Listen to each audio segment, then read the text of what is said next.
Hey everybody, Nathan Rich here again. Today I want to talk to you about what might be happening with this ban of Tencent holdings in the United States.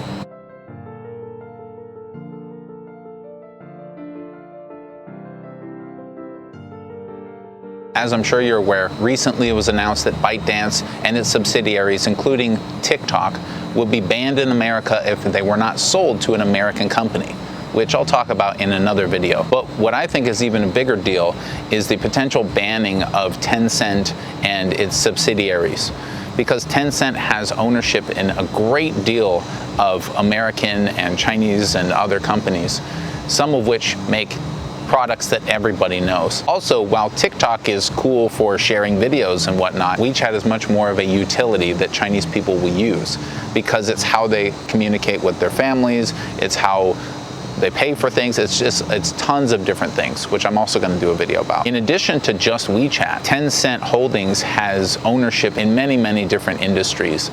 And the wording of the announcement is such that any dealings with Tencent or its subsidiaries or any of those subsidiaries or any products at all will be totally banned. So for example, Universal Music Group or Warner Music Group would be banned.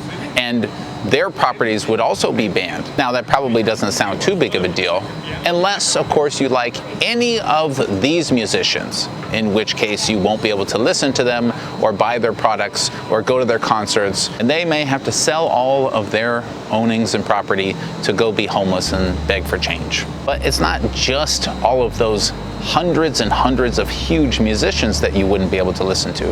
If you use Spotify, you might be in big trouble. Tencent also has ownership in companies like Activision Blizzard.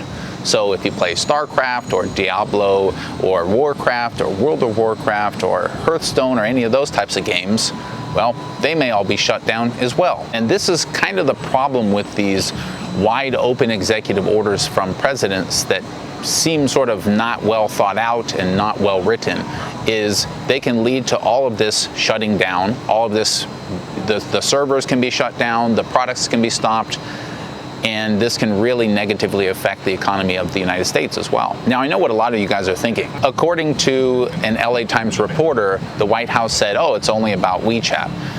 But here's the interesting thing about when the White House says, oh, this law only is about this thing or that thing. If you remember, the United States recently passed a bill that tried to help encourage breaking Hong Kong away from its country and creating war, chaos, and panic and disorder inside of China.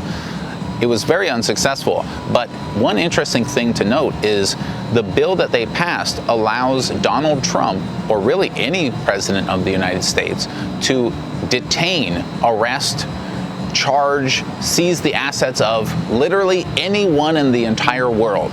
All they have to do is say, oh, that person has something to do with the fate of the city Hong Kong not going in the direction that the United States wanted it to go in. And suddenly they can seize all their assets, arrest them, arrest other people who try to protect those assets, and just have unprecedented control over these people.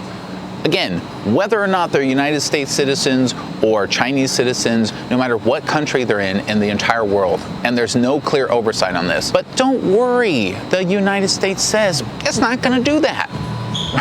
Right? This is the problem with these types of bills. That's the problem. They say they won't do that, but they never fix the wording on the bill for some reason.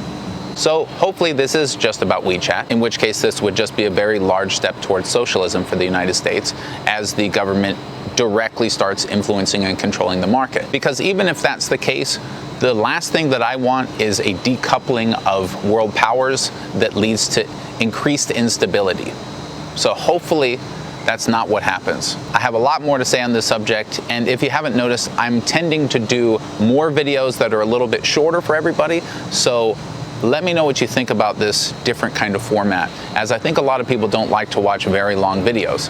I do want to also do some long videos, but I'm kind of trying to mix them up a little bit. So let me know what you think. And if you want to support this channel, you know where to go. Otherwise, till next time, thanks everybody. 谢谢。